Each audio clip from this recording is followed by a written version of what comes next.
Thank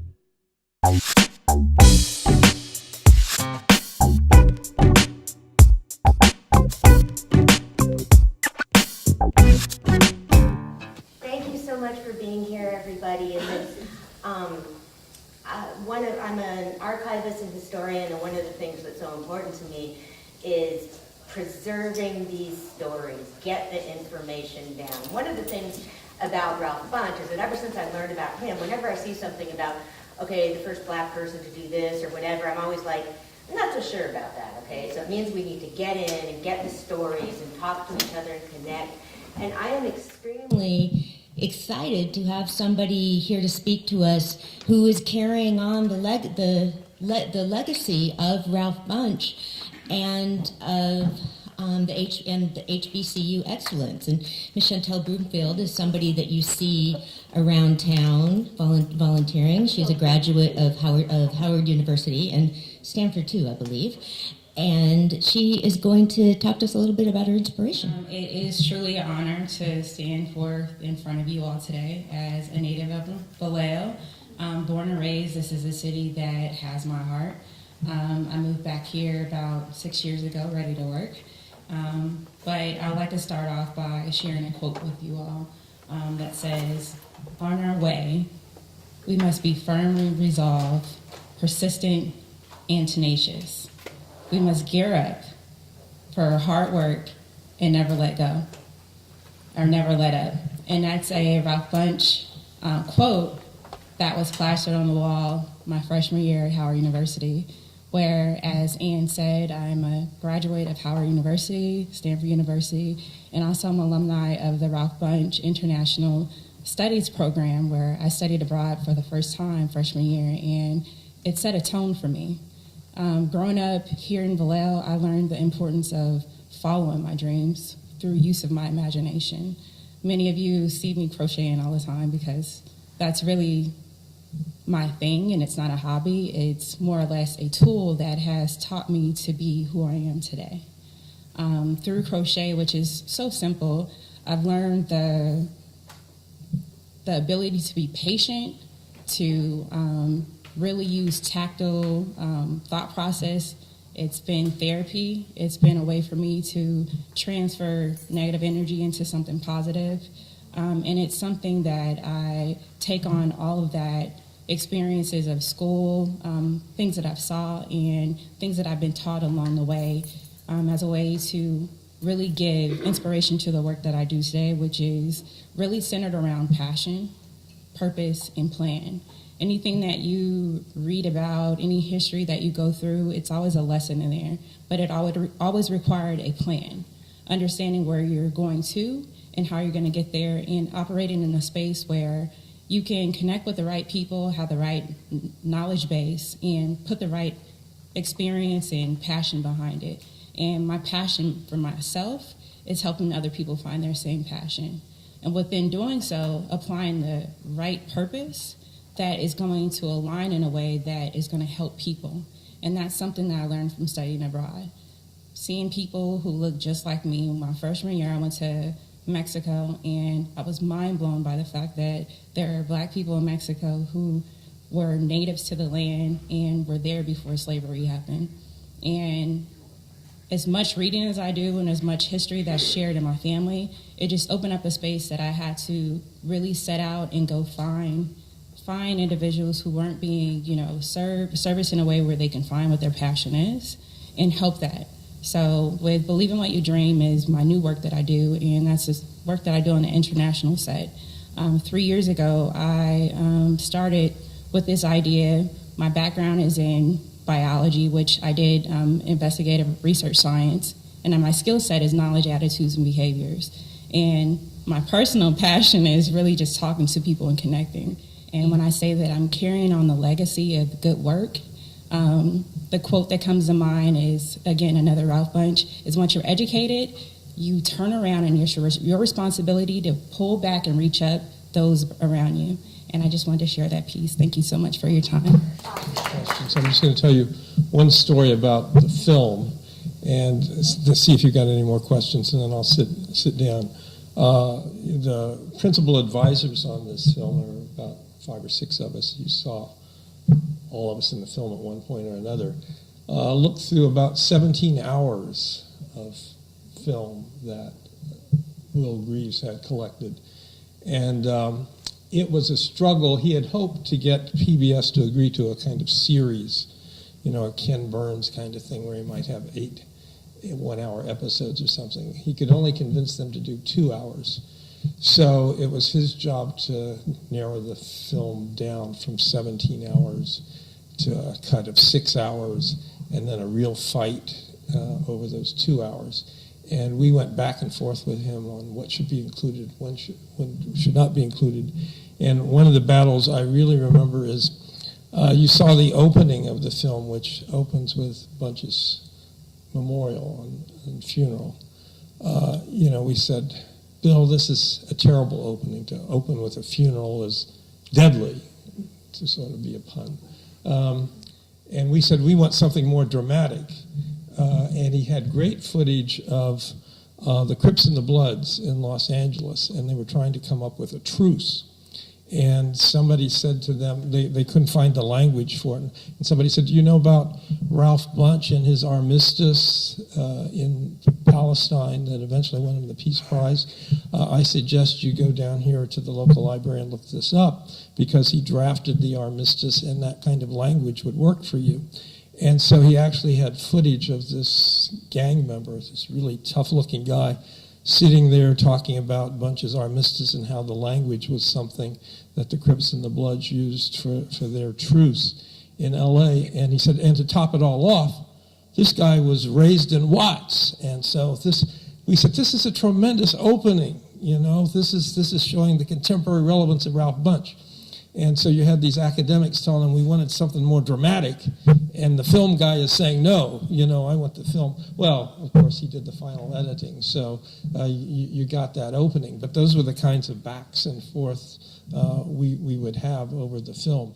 You're all aware that the Prime Minister of Ethiopia won the Nobel Peace Prize yesterday. And in reading some of the commentary about that, some people said, well, this is premature. Because the situation there is still in flux.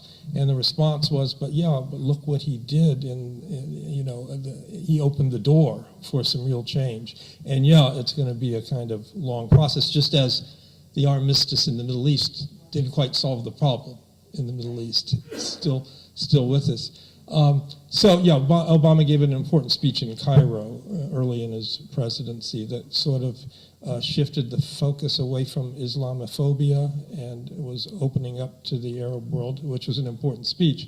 And I think the Nobel Committee has kind of 2 choices. We can reward you for your past work, as one Nobel Prize in, was it chemistry or physics, went to somebody who's 97 years old? No, in physics, for his work on the cosmos. And they tend to wait till you're really, really old and you have to be 97 before they recognize your importance. Or they can reward you as a way of kind of pushing the agenda, the peace agenda. In Obama's case, I think that's what the Nobel Committee was doing. It was pushing. But as I said, his focus tended to be on domestic affairs, not international affairs. But I wasn't grumbling. Now I might grumble about Trump if he got the Nobel Prize, as he says he should have. You might see a formal complaint from me, but not in the case of Obama. One of the reasons I'm just so pleased to do this, and I'm on the lineup too. Again, we have 3 generations of HBCU graduates, and I'm like the state school person. But I think a lot of us know Pastor Quick, who's a very important person in our community. Again, another person with a very, very broad view. Pastor Quick has worked in government and as a minister, and is somebody that gets out and engages with people in the community and makes those personal connections. And I have wanted to show this documentary for a long time. But I knew I needed somebody else to bring people in, and so I heard Pastor Quick introduced as a Ralph Bunche scholar, and I don't know if you remember, I went up to ask you immediately about doing something. So I'm just very thrilled to hear from Pastor Quick about his life's work. I think it was almost 15 years ago that I emailed Charles Henry from Princeton and said that I was looking for someone who I could study with on Ralph Bunche. And he emailed me back and graciously said, I'll study with you. And so 15 years ago, the reason I'm in California is because of Charles Henry. And we had a real engagement. I view Bunche kind of differently. I am also a systematic theologian. And I am interested in the relationship between religion and politics. And I'm currently trying to write a book about the role of religion in African American political advancement. Bunche is a curious figure because he had very little appetite for organized religion. He was very critical of organized religion because his belief is that early in his tenure, organized religion had contributed to the docility of African Americans. And I think that is because of a number of things that I'm going to tease out. I don't necessarily want to make that argument right now. But I think a number of scholars and activists tend to go on a curve. And though his critique of religion early in his life and in his intellectual career, we see him sort of gravitating a little more towards the praxis of religion in his relationship with Martin Luther King and the Civil Rights Movement. And so for the few minutes I have, I want to situate him within the pantheon of black political thought of his day, to tease out a little bit of his political philosophy. And I want to frame it dialectically. I want to put it in opposition between Trumpism. And the part of my chapter on Bunche in my book will be Bunchism as a remedy to Trumpism. Because I think we have to look at a historical figure like Bunche in a time where we have a new regime of politics of hate. And that politics of hate is not just on the right. We now have on the left also a very extreme political view that goes against everything that Bunche would push. I call Bunche a radical pragmatist.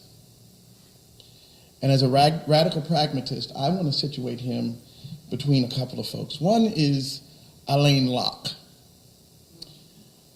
Howard is mentioned in the film, and you cannot talk about Howard University and the towering intellectual movement there without a figure by the name of Alain Locke, who was also a Harvard graduate and also trapped in the notion that we can't move beyond the racial strictures of higher educational learning that existed at the time. But here's what Locke said.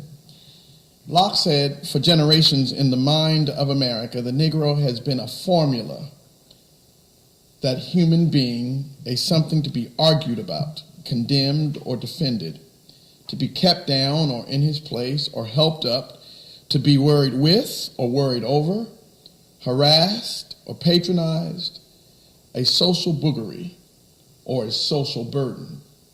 This is out of his iconic text, The New Negro.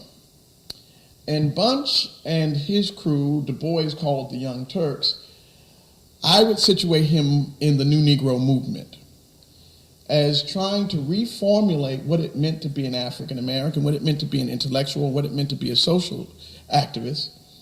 But the formula was based upon what was the corrected notion within white society. So how does one base what we as theologians would call their ontology, their form of being, that is predicated on a very group that diminishes their form of being? And this is sort of the schizophrenia that we find in Du Bois, that in order to measure up, the standard by which you are measured is the very standard that says you don't have the possibility of being measured against. So to be an American is almost impossible when in the DNA of being American, you are not even human. And yet, the struggle within our culture is how can we be exemplary Americans? It creates a sort of self-hate, self-loathing, yet there is a sense in which we can only find real identity by acceptance. The second person is E. Franklin Frazier, who he had a great intellectual debate with. Frazier says, "We have failed to study the problems of Negro life in America in a manner that would place the fate of the Negro within the broad framework of man's experience in the world. They have engaged in petty defenses of Negro failures, but more often they have been imbued with a protest of integration and eventual assimilation that they have thought they could prove themselves true Americans by not studying the Negro. Since integration has become the official policy of the country, they have shunned more than ever they studied the Negro." And so the reason I think E. Franklin Frazier is important is because Frazier, in his concept of the black bourgeoisie, is also stuck in sort of this economic analysis of success that really finds no grounding in traditional African American life. And yet, it is what we attempt to do in order to find validation. I first discovered Bunche while I was working for Congressman John Lewis. I was at Morehouse. And John Lewis, at the time, used to tell these amazing stories about the people he met. And one day I was in his office, and he started telling me about a conversation he had with Ralph Bunche. And I was sort of embarrassed. I was a student at Morehouse. I was supposed to be sort of this educated person. I had no idea who Ralph Bunche was. And so he's telling these amazing stories about how he had met Ralph Bunche and blah, blah, blah. And after a minute, I felt uncomfortable being in the room. And I said, "Congressman, can you just sort of back up and tell me who Ralph Bunche is?" And he sort of looked at me and he said, "You don't have the notion of freedom without Ralph Bunche," which I found to be astonishing because he had in some ways placed Bunche before King. And I could not understand it. And then he says, "People think Martin Luther King was the first African American to win the Nobel Peace Prize." He says, "I think one of the most dangerous African Americans was Ralph Bunche." And he began to talk about Kwame Nkrumah and sort of the global vision that the civil rights movement began to take based upon their understanding and learning of Bunche. And so the last person I want to sort of frame this with, and then I'll just take 5 minutes and get out the way, is a scholar by the name of Harold Cruse. Because I think Cruse hits us exactly where Bunche belongs. In his text, The Crisis of the Negro Intellectual, Cruse says the tentative acceptance the Negro intellectual finds in predominantly white intellectual worlds allows him the illusion that integration is a real function, a reality for himself, and a possibility for all Negroes. Even if a Negro intellectual does not wholly believe this, he must give lip service to the aims of racial integration, if only to rationalize his own status in society. And I think this is very important because I was introduced to Harold Cruse by Cornel West and Eddie Glaude, and I took a PhD seminar while getting my master's at Princeton with those two, and I had real disagreements with them. And I think we see this disagreements playing out right now. West and Glaude argue that to be a Negro intellectual or black intellectual, there has to be a certain detachment from the very issues that you are studying, that you have to separate yourself from the community in order to give it a gaze that makes one able to rationally and coherently examine the community. I deeply disagree with that. And I think Bunche is the exact example of why that formula is not accurate. Here is a man who decided early on in his writings to Du Bois from college, I want to be of service to my community. And that service always led him above and beyond, in some ways, his own intellectual bona fides. We see over and over again he's denying awards. he's denying opportunities. Until those awards and opportunities will get him closer into his true mission, and that is to uplift the race. And that, to me, is at the heart of his political philosophy.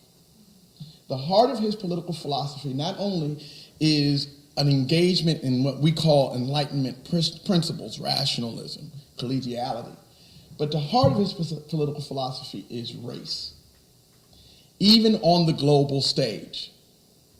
His global movement was to demonstrate and embarrass the American democratic institution into understanding its great failures by planting the seeds of radical democracy outside of America and forcing America to examine itself. Because the American ethos is that of exceptionalism, what happens when there's something more exceptional than you? When you are not the most exceptional thing, what occurs? And therefore, Bunche began to say, if we can make other exceptional examples of democratic movements, then America's race problem will be forced to come into contact with itself. That is what we do in the freedom movements of Africa. That is what occurs when you start to look at democratic civilizations go around the world. What is the difference between other societies and the American culture? This is why we have to look at Trumpism today. Because after America makes radical shifts, either left or right, there is a rebound. What we saw in Trump, what we see in Trump is a radical rebound from Obama. It is a shifting, but it's a slight difference. Obama's political ethos was sort of an acquiescence, a pragmatism that sort of lost the radical edge because he too wanted to be exceptional in a society that was never going to accept him as exceptional. Trump exists as the prototypical white male American formula for dominance. You are either with me or I will destroy you. And that is the political climate we find ourselves in, on both left and right. The radical movement of Trump is Bunche is to say, I will talk and have conversation with everybody. Because if you don't want to hear an opposing point of view, you can't use the lingua franca of diplomacy in order to craft a ground where everyone can exist. And so he gets a radical critique from African Americans who are involved in the communist movement, involved in the radical civil rights movement. You are not radical enough. But they don't understand that there is an African American in the most discreet halls of power. When he is at the baseline of the formation of what we know now as the CIA, he is privy to information and understandings that most of the African American radicals of his day do not get. I think that he is the original spook who sat by the door. I think when Stanley Greenlee writes that book, there is no greater spook that ever sat in the halls of power than Ralph Bunche. Therefore, Bunche can initiate conversations on an international level because he's been involved in war planning in the U.S. government in ways that no other black American had ever had access. And in many ways, we still don't. I think the closest you come as a corollary now is probably Colin Powell, and some might disagree with Condoleezza Rice and Susan Rice.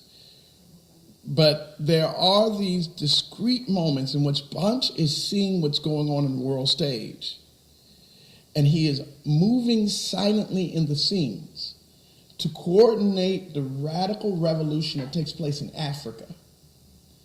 And the witnesses to that revolution are Martin Luther King, Kwame Nkrumah, the people who were learning in black colleges and seeking to stir the waters, Bunche is on a much higher level. And I want to close with sort of the most radical thing that I think appears in a worldview of race. It is a little, I was always surprised to see it listed in the film, because in my reading of Bunche and Eckhart and other scholars, not a big enough deal is made of this for me. And part of this is because they're not theologians. But he says, and I quote in A Worldview of Race, he says, race is the great American shibboleth. Great sins have been committed in its name. It has been used to whitewash some of the blackest pages in American history. In America today, it is widely accepted that the race problem is one of the fundamental problems of our society. Now, when I read that, it stopped me, and I read it 5 times. Race is the great American shibboleth. Well, if you don't understand the context and the notion of the word shibboleth, you'll go right past it. But from page 2 throughout A Worldview of Race, Bunche is using these sly theological references because he understands his audience. He is writing for a black audience out of a black context, and no matter what your thought about religion is, we understand religion as a dominant metaphor for how we move in and out of power. The word shibboleth literally comes from the Bible. It comes out of a notion that in Judges chapter 12, Jephthah is at war, and the men of Gilead are fighting the men of Ephraim. Gilead defeated Ephraim, and there was a fugitive problem. You see, because they were all in the same location, they looked radically alike. And so this is very much akin to what I call in the African American community passing. There's passing in the Bible. The brown paper bag test is what we used in certain parts of our world to manage marriages and who would be accepted in certain African American context. Well, there was passing going on here in the Bible. And Ephraim and the Gilead was trying to figure out who belonged to whom, and some would try to sneak into enemy camps because they looked alike. Well, the way to solve that is to use this word shibboleth. The IE in the word could not be pronounced by the enemies of Gilead. And because they could not pronounce shibboleth, they pronounced shibaoth. You could tell the differences based upon how they negotiated the linguistic term. So after the war was over, he set up guards, and he says, make everyone say this word, and if the people could say this word, you let them in. If they could not pronounce the word, you kill them. Based upon that, there is a brilliance in what Bunche says. Race is America's great shibboleth. He who controls language controls the discourse. And if in their great American lexicon we can name a people, Negro, black, nigger, there are all these racial terms operating as shibboleth in the American context. And race for Bunche is that which controls the gate on who gets in and who gets killed. He says this is the way we must understand politics, not only in America, but the world, because America, and at the time Russia, a superpower, were negotiating who would operate within the world context. And is that not what we see right now? And do we not see that the brilliance of Trump, and I say it with a certain grumbling, the brilliance of Trump is that he has created a new lexicon for the great American shibboleth. You listen to him. rapist, borders, walls. And if we listen to him, his impulse is to destroy any radical conversations between people who disagree. He has created a new lingua franca to keep those out and to keep those in. We need Bunchism to reverse a culture that has become so radically polarized that we are afraid to talk to people, engage people who do not think exactly the way we think, operate exactly the way we operate. And if you do not buy into my particular ideas, you are my enemy. Sister Latricia and I both work within the Democratic Party. The Democratic Party, especially in the state of California, is suffering from what I call democratic syphilis.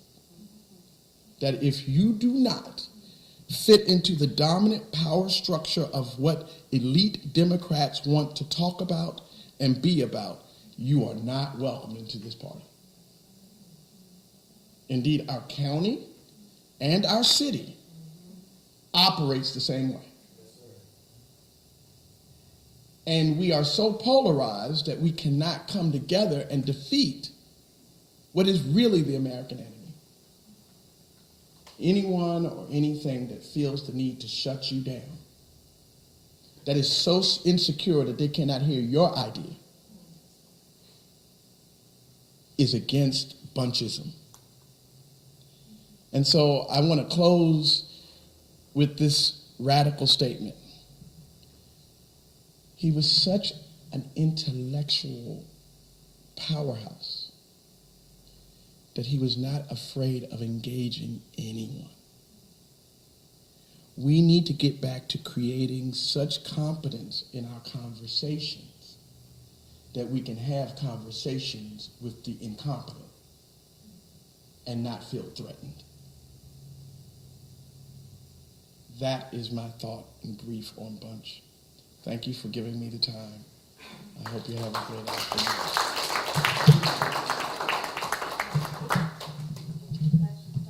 Yes. I have a question. So, you mentioned that Trump is the result of Obama. What is going to be the result of Trump?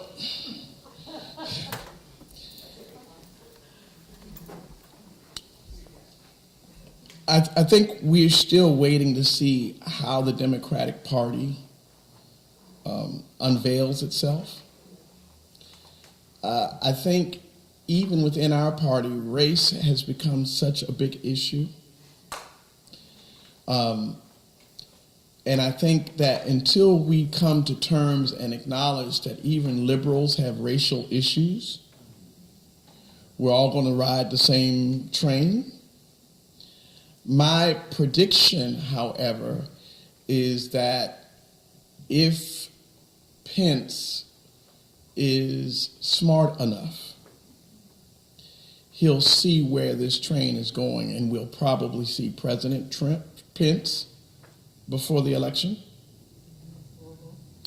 I was in Indianapolis at the same time Pence was there. I believe on that Wednesday, Trump had just said, if you want to look at me, you got to look at Pence too. He was meeting with a group of Republican women in the state of Indiana. They reconfigured the whole hotel because after that statement was made, Pence commandeered another ballroom and brought in 30 staff people and set up an emergency management room. I think he is trying to position himself because I think there are shoes that are yet to drop that even Trump can't get around. Yeah. Which means the Democrats have to decide, and this is just my personal opinion, I don't think America is enlightened enough yet to elect a woman president. Amen. I think we're still so paternally oriented so intellectually stifled that Elizabeth Warren would not have a chance. And I think that's why Trump is president. Had Trump been running against a male, he would have lost. And I've made this argument before, and the biggest opponents against a woman president are not always men. I pastor a church, and some of the biggest arguments against women in ministry don't come from men. They come from women who say, I don't want a woman pastoring me.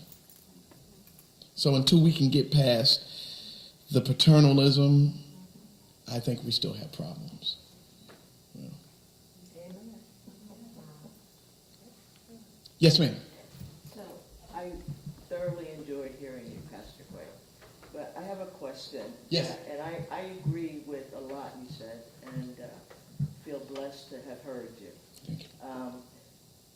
My question is, until the black church, when do you think the black church will embrace all of its folks, including the LGBT community? Because there are many of us who would like to come home to the church. There are many of us who want to be in our house of worship that we grew up in. But that church rejects us as people, says that we are an abomination, and causes a great deal of pain within LGBT people of faith, me being one of them. So this is one of the things I want to sort of, thank you for the question, where I think Bunche sort of missed the boat too. What is the black church? And we've always talked as if there is a singular black church. No such thing has ever existed, ever. And it is what I think is a shibboleth around America's fear of African American religion. And this is why I'm writing the book.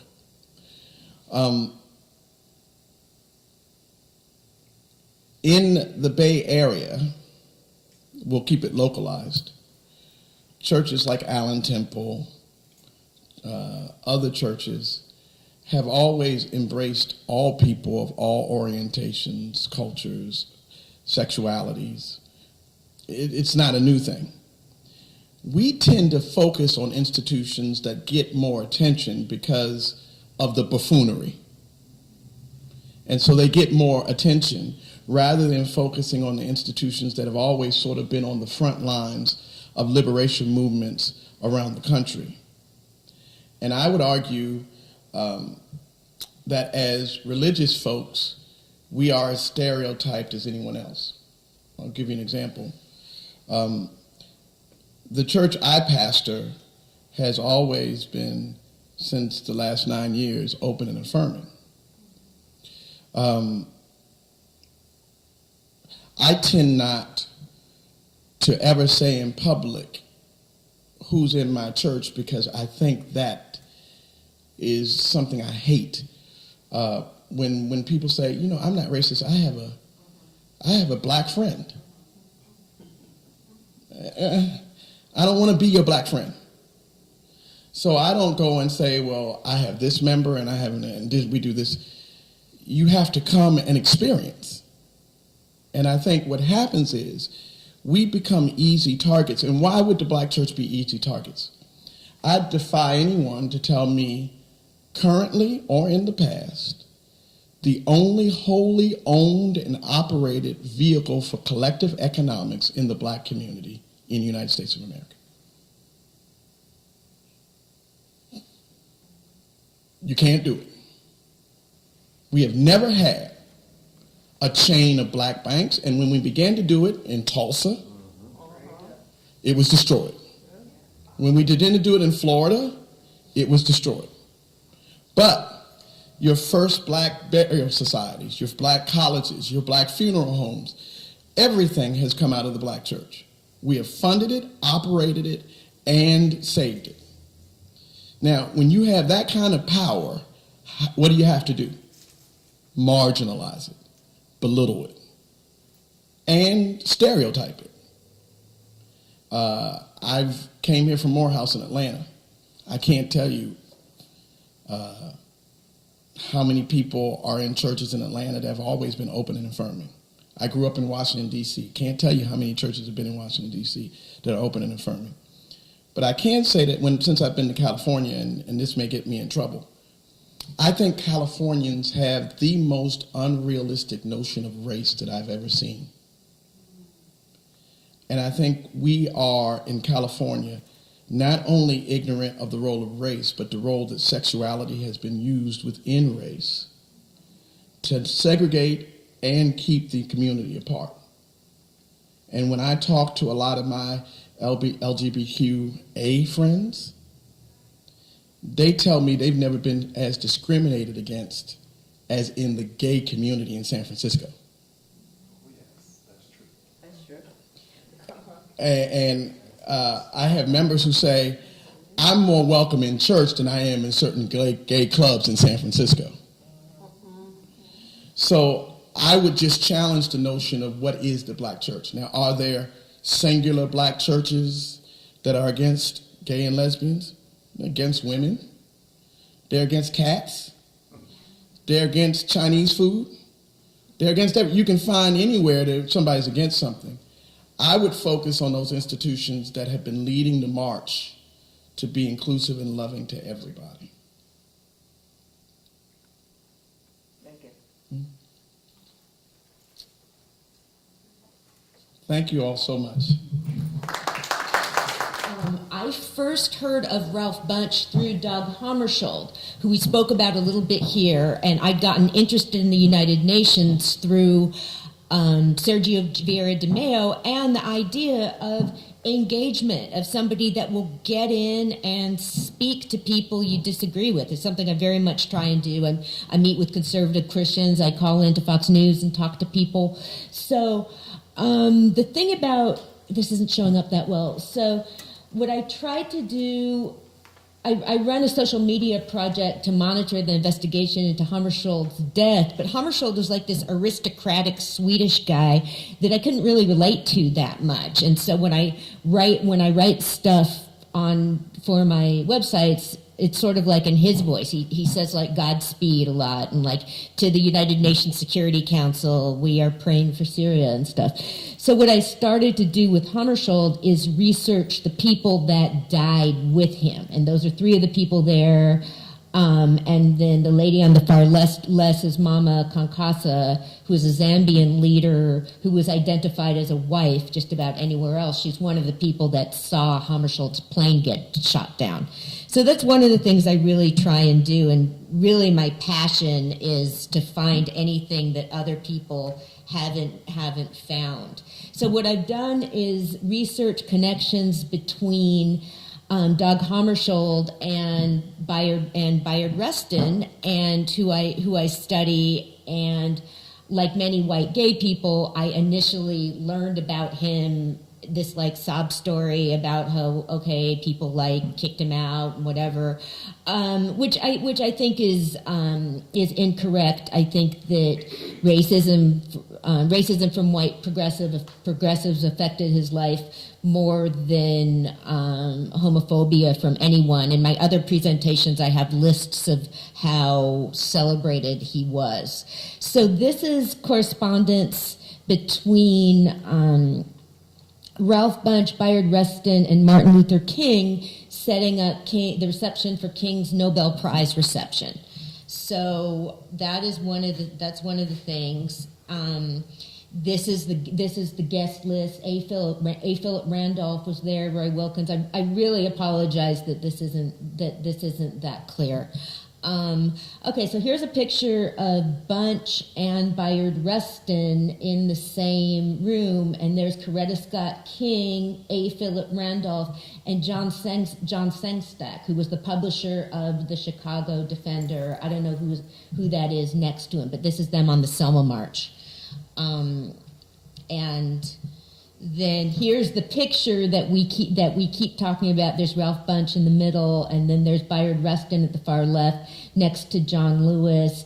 Mr. Randolph is on the other side of Bayard Rustin. And that's so great that you were talking about John Lewis, Pastor, because I met with him when I was doing this work and asked him about connections between Bayard Rustin and Ralph Bunche. And he was the first person I'd ever met to understand, and it's because I'm not in an academic community where I was like, okay, bingo, somebody gets it. And then the next person was you, Pastor Quick.